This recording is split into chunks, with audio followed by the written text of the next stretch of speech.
Sa isang story ng MGI President na si Nawat Itzara Grisel, nire-reveal niya ang kanyang napiling 5 kandidata para sa Best in Swimsuit. Pasok sa kanya ang mga representative ng mga bansang USA, ang bansang Peru, Netherlands, pasok din ang Dominican Republic at Colombia.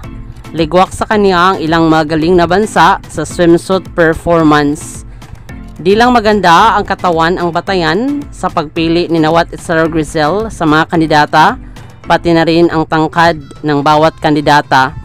Ano ang masasabi niyo sa top 5 ni Nawat Itzara Grisel? Maraming salamat sa panonood. Para maging updated ka, huwag kalimutang mag-subscribe.